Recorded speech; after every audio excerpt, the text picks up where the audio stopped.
purport. In the beginning of this instruction, the Lord explained to his mother that Mad Guna Shruti Matrena, simply by hearing of the name, quality, form, etc. of the Supreme Personality of Godhead, one is immediately attracted.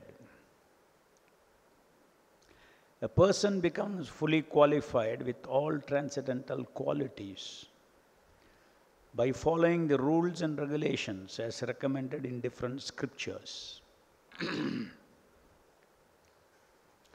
We have developed certain unnecessary qualities by material association, and by following the above process, we become free from that contamination. To develop transcendental qualities, as explained in the previous verse, one must become free from these contaminated qualities. Thus ends the Bhaktivedanta purport. So Lord Kapila is revealing to Mother Devahuti the essential principles of self-purification, as a result of which one will awaken one's natural attraction to hear about the Supreme Lord, to hear and chant His holy names. As we discussed yesterday, contaminated consciousness. Prabhupada says we have developed certain unnecessary qualities by material association. This is anarthas. And by following the above process, we become free from contamination. The contamination is our pleasure attitude is a contamination. What is our attitude towards, because by nature we are all pleasure seeking. Satchit Ananda is our nature. So what is the attitude of our towards pleasure? Towards our pleasure, towards Krishna's pleasure, towards others' pleasure. What is the pleasure attitude that we have is something very fundamental to the soul. That pleasure attitude is what is contaminated now. Contaminated consciousness means that pleasure attitude is not in its constitutional state. Constitutional means where, what am I designed for? This table is designed to be used as a table. Similarly, we have been created, or we are in existence, and in existence we have a designed role. And when we are engaged, when we are playing the designed role, then that is our constitutional position. And when we act in our constitutional position, then we are complete. If we are not acting in our constitutional position, then we are never incomplete. We are never complete. So we always feel incompleteness of Satta Chitta Ananda, incompleteness of existence, incompleteness of knowledge, incompleteness of bliss. Always feeling incomplete. Every living entity in the material world is always feeling incomplete. Because of his incompleteness only, he goes on making so many desires to make himself complete. Here I'll be more happy, here I'll get more knowledge, here I'll get more stability, more power, more position. And the material world is full of seeking for this Satchit Ananda in a perverted way, without being situated in the constitutional position. So this is called the contaminated consciousness. We have created a contaminated consciousness body within us. And the attitude of that consciousness body is lauding attitude. Lauding means I want to earn enjoyment myself. I want to enjoy. Whereas the constitutional position is that we are enjoyed. The enjoyed is always seeking the enjoyment of the enjoyer. So our constitutional position is to always seek the enjoyment of the supreme enjoyer, Krishna. The only enjoyer is Krishna.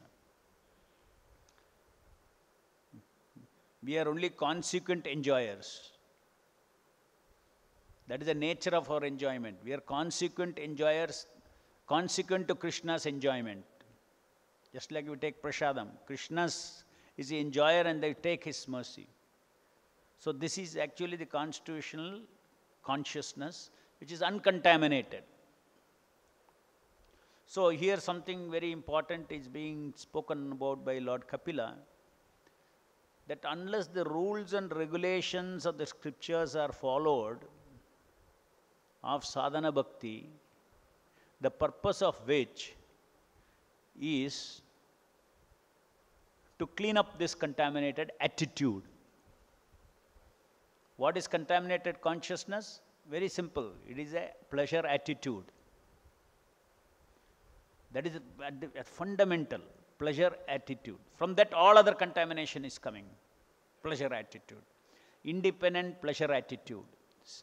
Rasa seeking independently in the material world. Naturally, where do you seek? In the Lord's creation. So seeking enjoyment in the Lord's creation on one's own is called lording. You have to lord over the material energy to seek enjoyment, to get enjoyment. So a lording relationship with the creation of the Lord is a contamination. The serving attitude to serve Krishna and engaging the creation in service of the Krishna, that is pure consciousness. So how overnight this consciousness can change? Because it is contaminated, it is in our attention, it is in our consciousness body. There is an attention body. Yesterday I was telling about that. The Jada Sharira, then there is Sukshma Sharira, Manas, Buddhi, Ahankara, and Sukshma Sharira has got a fourth body also. What is that fourth body? Contaminated consciousness. The attention body. That is the 24th element among the 23, then the 24th is contaminated consciousness. So that contaminated consciousness is also one of the material elements. It's a material body.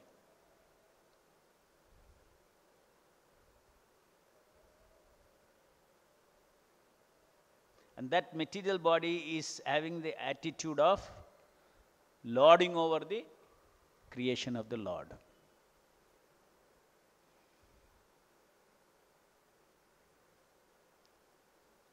So by continuously engaging in devotion service of the Lord under the Acharya's instructions,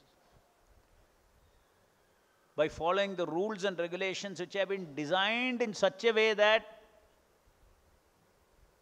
our pleasure attitude is cleansed.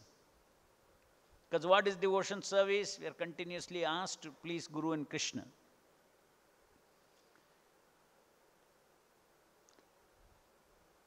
It is a training to shift our focus from pleasure, our pleasure, to Guru and Krishna's pleasure.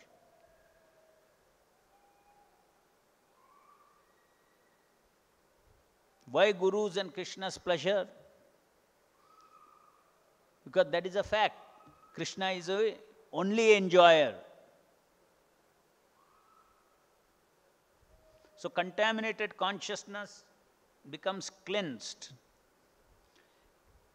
When we know that Krishna is the only enjoyer,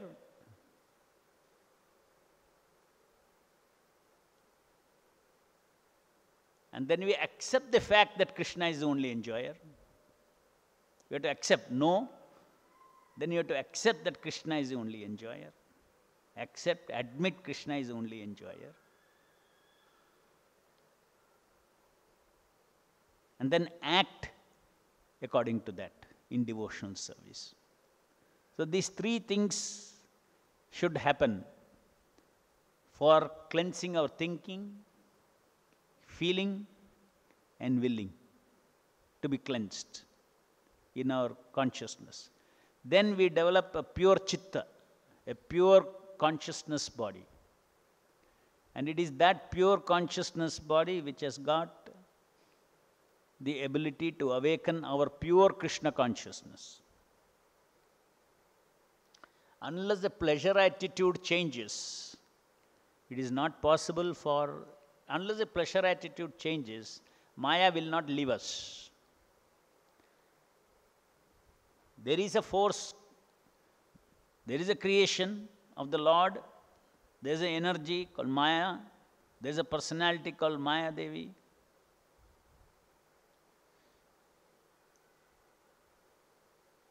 And unless we change this pleasure attitude, we will not be able to enter the spiritual world.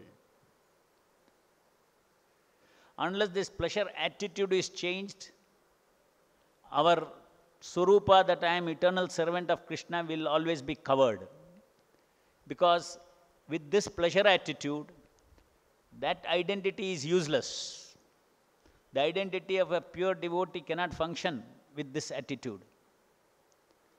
The identity of a pure devotee of Krishna can only work in an atmosphere of pure love for Krishna. So then what is the identity that we are having now? This identity is all the false egos that we have when we forget that I am servant of Krishna. They are all punishment egos. What egos? Punishment egos.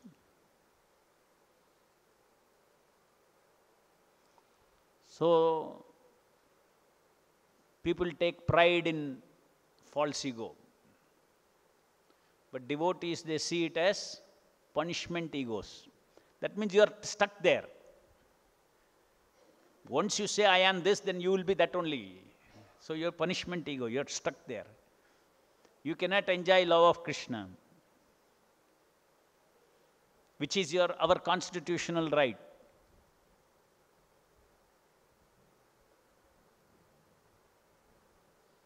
And very beautifully Maya does that by first punishment ego, primary punishment ego, that I am this body, fixed. Then afterwards, then around that body, sense gratification for the body, social gratification for that body. Whole world is built up by Maya, right from childhood, around the concept that I am this body, and she is very happy because nice prison wall is built around us, which will never break. Because I am thinking I am that, so why will I break? I am thinking I am that, so why will I break that wall? In fact, I will go on supporting that. If there is a fight, you will only support yourself. My ego, I am right, I am this, I am that, I am this, I am that, I am devotee, I am everything, I. You will fight.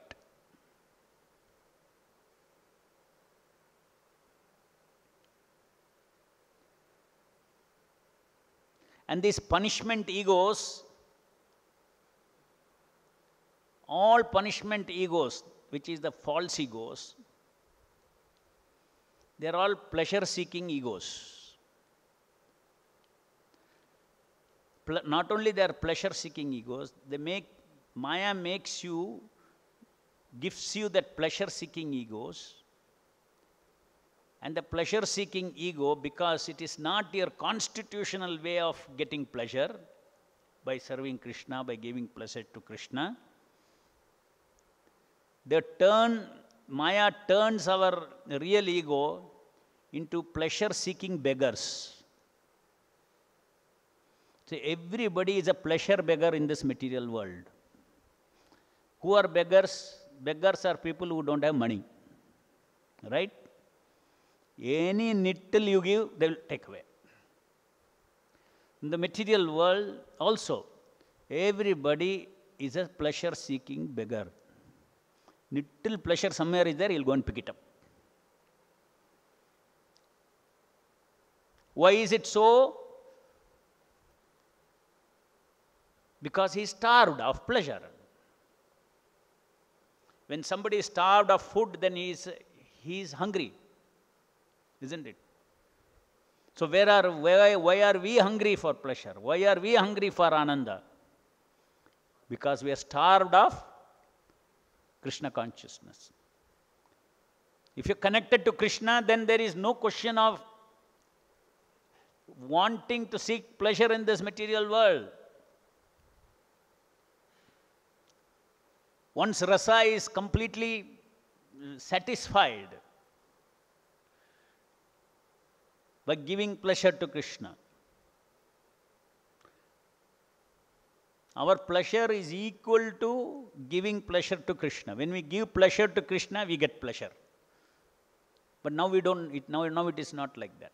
I have to get direct pleasure, then that is my pleasure. This is false ego's pleasure.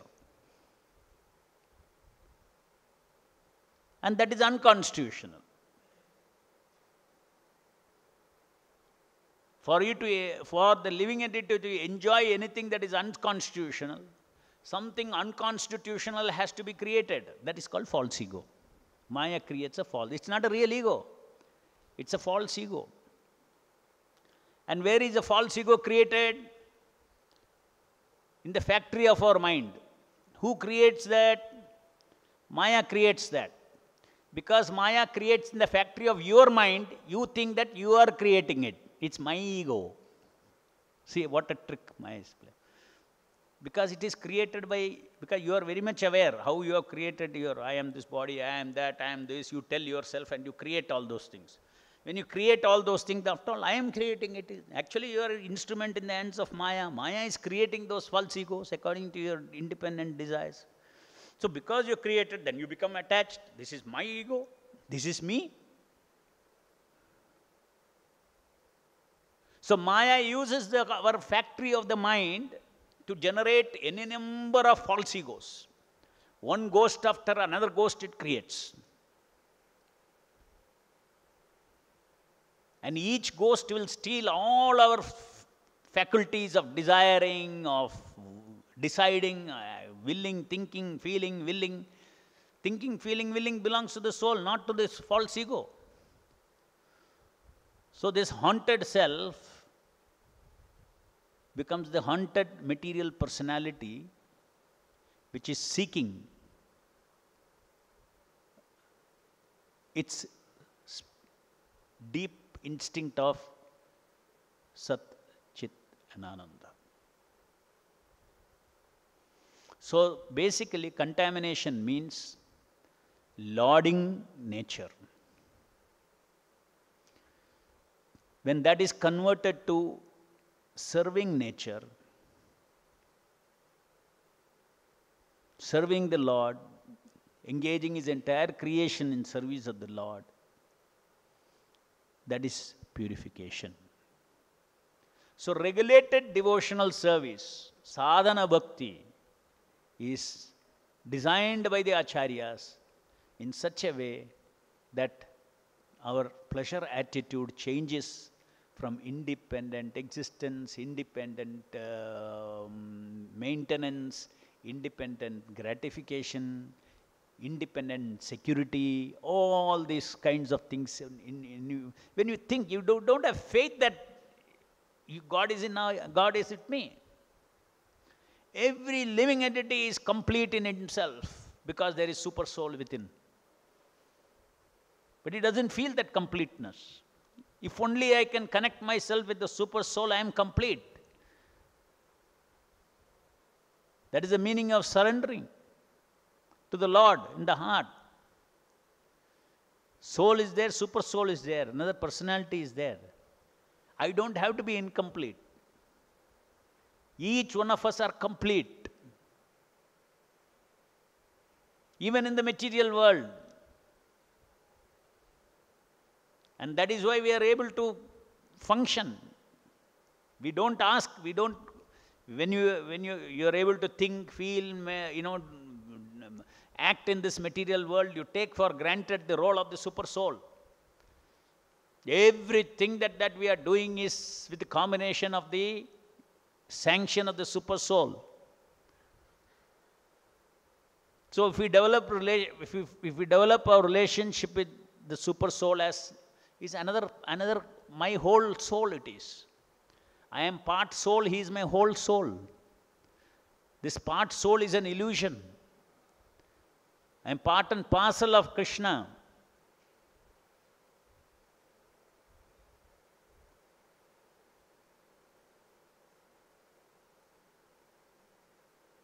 So when one understands that he is complete, he is complete with Krishna, he becomes materially desireless. Then the spiritual desires manifest by the will of the Lord. The Lord's desire manifests in the devotees. So this is a training of sadhana bhakti. This is a training of devotional service. Devotional service in practice, which should lead to purifying our consciousness, as we discussed yesterday. The hearing, the transcendental sound is the most powerful accelerator of purification. Engaging in devotional service also purifies, because anyway we have to act, so we are directed to act in particular way. But the real high-speed accelerator of purification is our morning program. That's the real accelerator. During the day we somehow engage in devotion service. But see, the whole day when we engage in devotion, at the end of the day, what is the result? We are again clouded. Is it not? But morning, let's say you get up in the morning, by 9 o'clock you see you are 3 hours, 4 hours, you're engaged in devotional service. By 9 o'clock, what do you feel? Liberated. You feel light. So which is more powerful? The practice of direct touch with the holy name of the Lord. Direct touch with Shravanam, Kirtanam. That Shabda is so powerful. But because we do not have, everything has to be done as the Acharya has told, according to our Prakriti. According to our Prakriti means general population's Prakriti is known by the Acharya. That is why he has designed this many hours you do Shravanam and Kirtanam. Now this many hours you do engage your propensities in service of the Lord as per the regulation, directed in this particular way, so that will act as a self-purification. So that morning, whatever association, the holy name and this other sound vibration and deity and everything that you devotees, everything that you get in the morning, to ensure that the whole day that is not neutralized by engaging in karma, by engaging in opposite of what we are trying to engage in lauding activities. Instead of that, engage in serving activities, serving the Lord. So at least it won't eat away the charge that you have built up by day-to-day association with the holy name. So, you see how important it is. Once one is completely purified, then for a completely purified person, there is no difference between sadhana and his service. Because even his seva is doing in a pure awakened state of Krishna consciousness. Chanting and preaching is same, like Prabhupada. Chanting and preaching, everything is same. But still, to set the example, Prabhupada also followed all the things and showed that 16 rounds you have to chant, all these things. But they don't have to. Everything is Krishna connected, whatever such a pure devotee does. But that cannot be imitated by us. For us, practically speaking, the morning program has got an accelerating effect on self-purification as compared to engaging in service, in preaching service. So that balance is very much required. In the devotee's mind also, sense of importance also should be accordingly given. One is a direct association, other is we are dovetailing our tendencies in service of Krishna, and therefore because we are dovetailing, in dovetailing process, there is always a mixture of some satisfaction of false ego, we are feeding some false ego. So it is not, so At least something, let's say 50% is serving attitude, 50% is for your false ego. That is better than 100% in a lauding attitude the whole day. So as we associate with the holy name and hearing, when Shravanam and Kirtanam becomes intense, our devotional practical activities becomes purer and purer and pure devotional service. Uncontaminated, we will be able to execute our devotional service in uncontaminated consciousness. Uncontaminated consciousness means zero lauding attitude. The attitude of only serving for the pleasure of the Lord. So a person becomes fully qualified with all transcendental qualities by following the rules and regulations as recommended in different scriptures. We have developed certain unnecessary qualities by material association, and by following the above process, we become free from that contamination. What is that contamination? Pleasure attitude. To develop rasa attitude. What rasa? What kind of rasa? Pleasure means, rasa means four things: power, knowledge, love, and sense pleasure. Whenever we say rasa, is four kind of rasa: power rasa, knowledge rasa, love rasa, and sense pleasure rasa. Four rasa. All the rasa that we are seeking, we can classify under these things. Under power comes position, name, fame, distinction. Under power it comes all those things. Social recognition, all those things, power. Under knowledge, the rasa of independent understanding, just like the scientists they are all working very hard to get an understanding of this material world. So here and there they discover some theories and they get rasa. And the world of intellectuals get rasa, though we have conquered so much, we know so much about now material nature, this, that rasa is there. And there are other people who also share that rasa. And not only that, about knowledge, the curiosity rasa, continuously everybody is curious about something, isn't it? I want to know, I want to know, I want to know, I want to know, I want to know. This is nothing but our chit rasa. I want to know, then I know. I want to know, I don't know means doubt. Doubt is suffering, knowing is reward. Just like pain and pleasure. Each of these have pain and pleasure.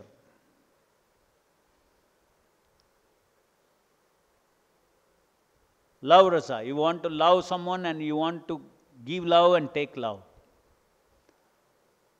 This is everyone's nature, to love and be loved. Sense pleasure. We all have senses. Senses seek pleasure. This rasa seeking is natural, because in the spiritual world also we have a body. But the attitude of that pleasure seeking is completely different. There you seek Krishna's pleasure. And you are enjoyed by Krishna. When Krishna enjoys us, that means when we enjoys our service, when Krishna enjoys our service, then we get, our constitutional senses gets satisfied. Our constitutional mind gets satisfied.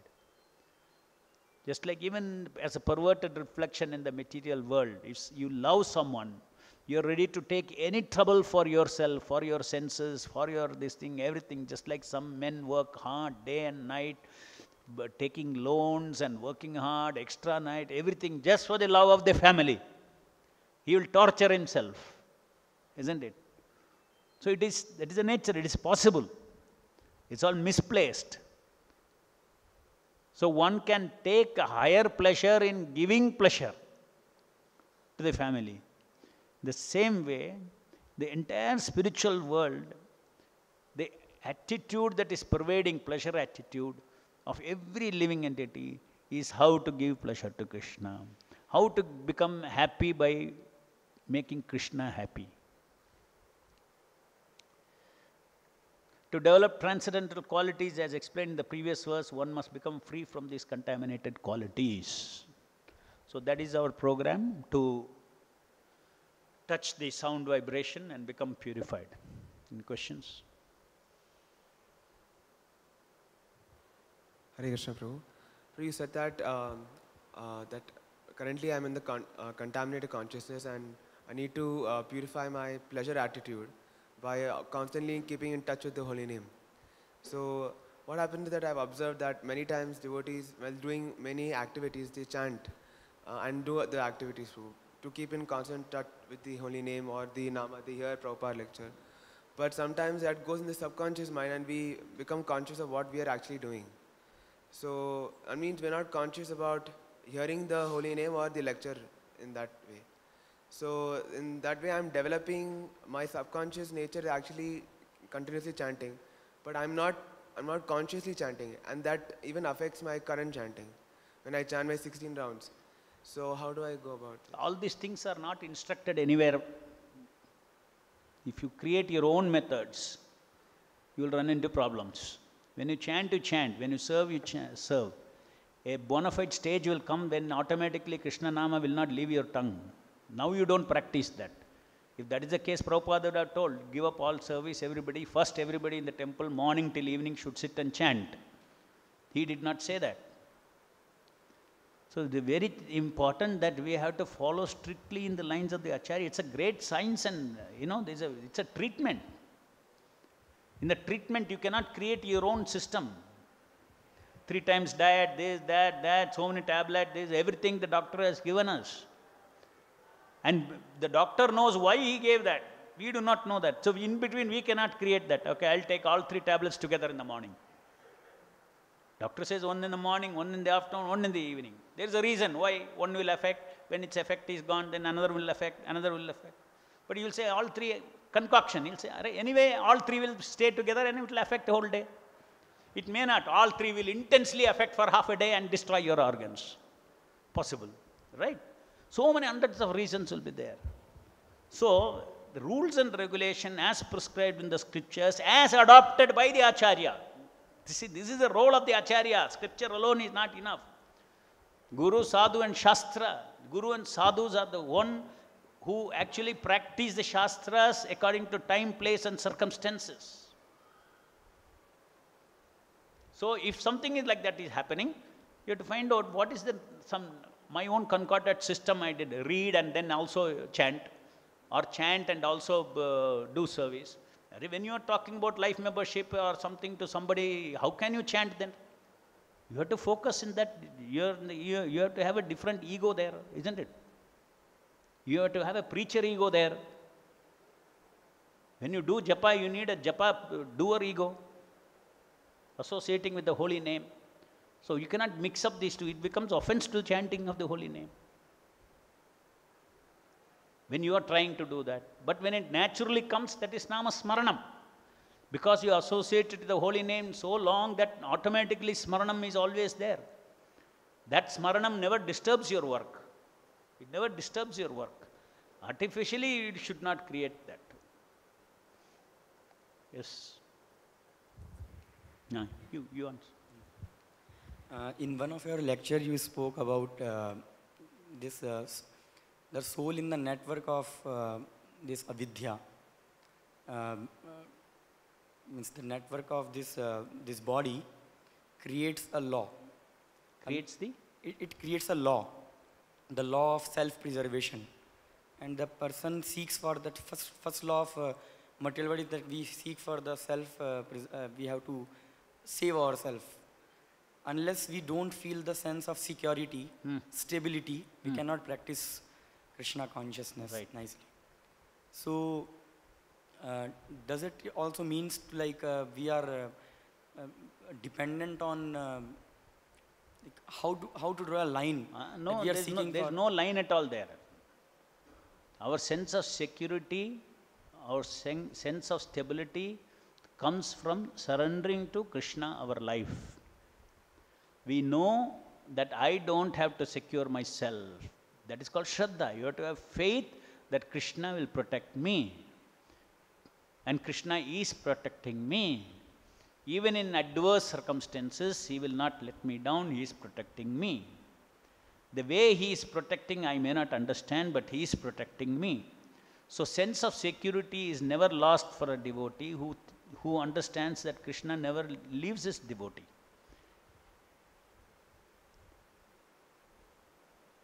It's a power rasa. Security rasa is the lowest power rasa. Starting point of power rasa. I want power to preserve myself. My bank balance, my future, my old age, my this, all this kind of feel. Actually, the entire material world, people have to have this defense mechanism. This security is what? Eating, sleeping, mating and defending. Every conditioned living entity is into self-preservation, in self-defense mechanism. That's why he creates deposits, he creates his own house, he creates his own source of income and this and that. It's a punishment. He has to do that. You're in the Maya world, it's a punishment, you have to do that. But you see the devotees in this, when they come to shelter of Prabhupada, they're not thinking of their tomorrow. Isn't it a great opulence? People say, "Arey, tum मूर्ख है, tum क्या होगा तुम्हारा old age में?" You should tell them, तुम मूर्ख है. Young age में, old age में, next life में, सब ये मेरे पास एक आदमी है कृष्णा. तुम हो बोल गया. For me, independent of what age or what birth, Krishna is constantly protecting me. I am his dasa, I am his servant. And he feels completely protected, and he feels that security rasa as a devotional rasa. We all need security. Even a devotee needs security, because we are amshas. Amshas can never be purna on its own. Amsha has to link with. But our method of feeling security is, we have to admit that we are always insecure. Eternally insecure. But our security comes from surrender to the eternal Lord. So our tendency for defense mechanism, we should move it. So therefore, devotee eating, sleeping, mating, defending. How does he defend? Constantly he just surrendered to Krishna. That is his defense. Hare Krishna Prabhu. Yes. Prabhu, I have question. Today in the lecture you are telling that about the identity that soul create. Soul has the ability to create identities for pleasure seeking. I mean, pleasure seeking identity soul can create. So just wanted to ask this, in earlier lectures you have told about that this Sat Chit Anand, in which Sat, the meaning of Sat is power. Existential power. Existence and existential power. Yeah. So is it done, this ability to create identities, is it done through this Sat feature of the soul? Yes. It is sense of creating I am. See, I am something is an identifying power of the living entity. This identifying power of the living entity is Sat ability of the soul. Role play ability is our Sat ability. And then the next part is that when the identity is created, according to the situation, we load that identity. So that loading capacity is also done through the Sat feature only. That also is faculty, Sat faculty has been exercised there. No, once you create a false ego, then that false ego is an experiential memory in you. We have got the capacity of having experiential memory. You face the same situation, that false ego will rise up, or that ego, that self-created ego will rise up. Automatically it will rise up, because it is created for rasa, right? So to grab that rasa, that identity will automatically come up. If you create it, it will come up automatically. Conditioning. Risham, so continuing the previous discussion, you're talking about devotees chanting while doing service. There are some occasions like when I don't have to put an active endeavor while I'm doing some activity, like say I'm ironing my clothes, or say somebody's washing their clothes. So, and along with doing that activity, somebody is also chanting the holy names, or he's hearing the lecture. So I guess he was referring to those scenarios. Will that amount to offense to the holy name? Because it's not a chanting which is done with full attention. But I'm doing a light activity, and along with that, instead of probably thinking of something else, I'm just taking the holy name, or I'm hearing No, if you're Prabhupada's thinking lecture. of something else, you should think of holy name, and if it is a mechanical activity, washing the clothes, do it, and then chant Hare Krishna. No problem. Normally what we do is what, even when we are chanting, we'll do auto chanting and do thinking. Isn't it?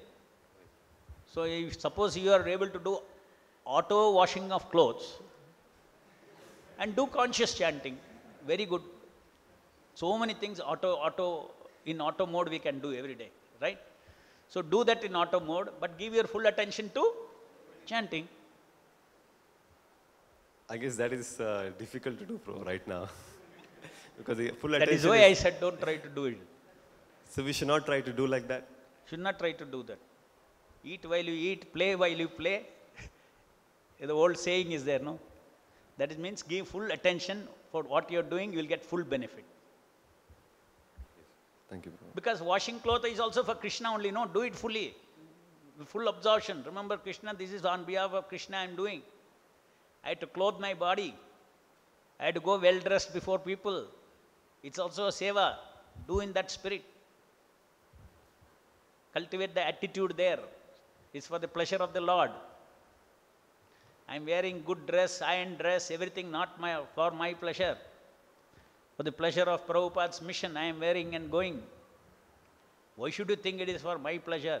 I am wearing good clothes is for my pleasure. The gopis also think of decorating their bodies nicely and dressing themselves nicely, everything for the pleasure of Krishna. Yes. Hare Krishna, Prabhu. Yesterday you explained that when a preacher goes... Especially chanting Hare Krishna. It's very important that when you chant Hare Krishna, because what happens is, you develop a kind of a response to the sound. I don't want to cultivate a unappreciative, inattentive response as soon as I hear Hare Krishna Mahamantra. I just don't want an ordinary response. I don't want to train my mind with the ordinary response. Some sound is going on. No. I want Krishna I hear, Rama I hear, Hare I hear. I want a response to it. Word is not ordinary. That Shabda is not ordinary. It's the absolute name of the Lord. So like that.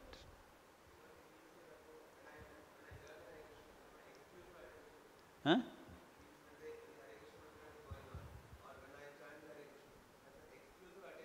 Yes. Yes, exactly. That is full attention. That is what 16 rounds you chant. See, we can say one thing. If you're chanting 16 rounds the way Prabhupada has asked us to do, with free from offenses, then if you have, say you're driving, right? And you put Prabhupada lecture in here, no problem. You'll absorb something. But your japa, your worship of the holy name, you keep it in a particular way, offenseless. Hearing Prabhupada's lecture, as long as you have desire to hear and drive, no problem. You will get many things, and it will be appreciated also. You are not wasting time, you are hearing also and driving also. It's okay. But holy name japa, you should be careful. Yes. Hare Krishna, Prabhu. Yesterday you said that as preachers, when we go out and meet some family, we relate with them. So we are relating basically with the false egos, and we don't have anything except to give them Krishna consciousness. We don't want to relate in any other sense. We don't take in their emotions, because that's also going to go off once the body is done.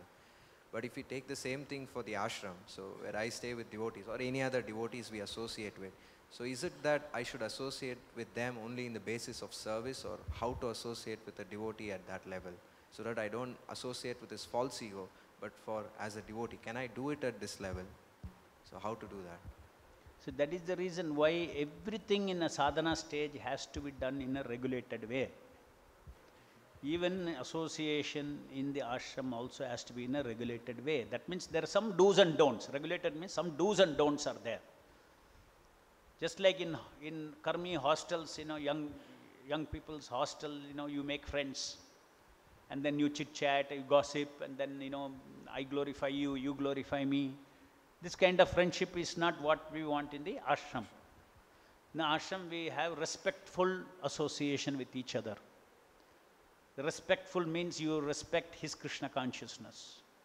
You respect that he is a devotee who is dedicated life for Srila Prabhupada. That respect itself will become a filter in case the person's filter from taking his false egos.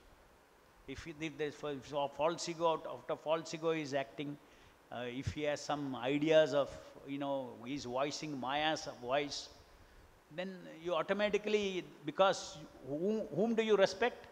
Prabhupada. The devotee in him you respect. So automatically you know what to take from him. You will take the good from him and you will avoid the bad.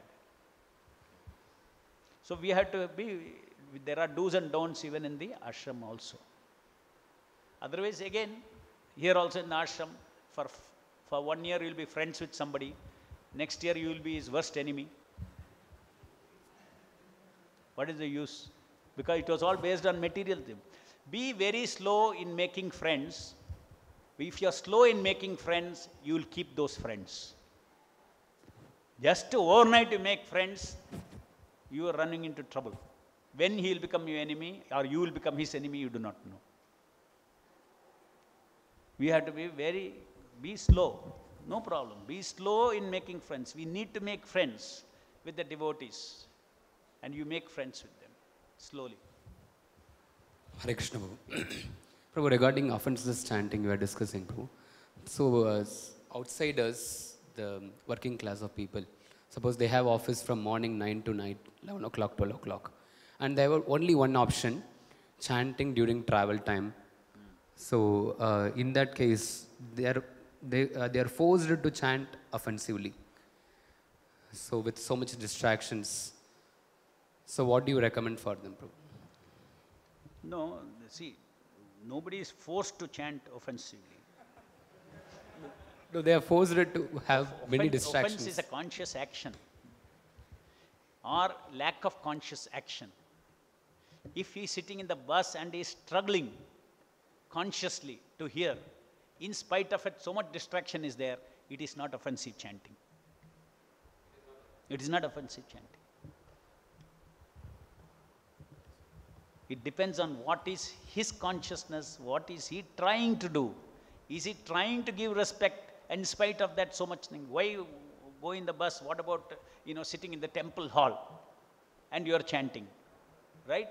And you are not trying to be offenseless. Then is it offensive?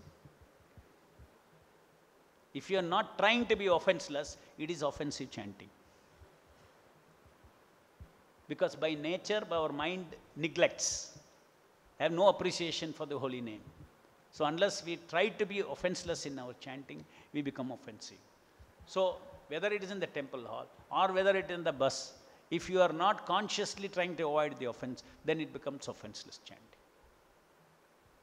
The end of the day, our chanting is offensive in that sense, technically. It is not pure chanting. Because some disturbance will come, some other intent will be there, mixed intent will be there. Our anarthas itself will dilute the quality of chanting, isn't it not? Hare Krishna, Prabhu. Ah. Hare Krishna, Prabhu. Prabhu, in previous classes, you have told that we have to have great respect for acharyas and devotees. But the next question comes is, when we have this respect, our mind automatically goes, why don't I deserve that respect? So how should we avoid this thing?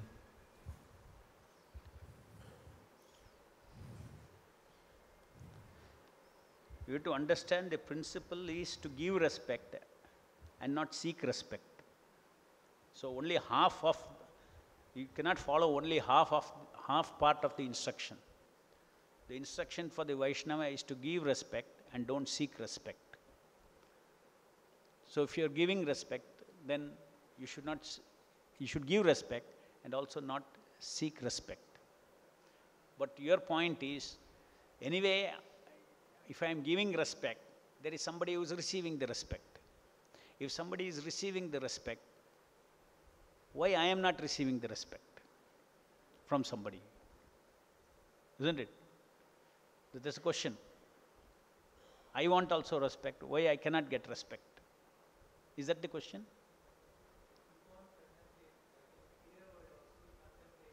Acha, you are seeing he is getting so much respect, then you get contaminated. Why not I also get?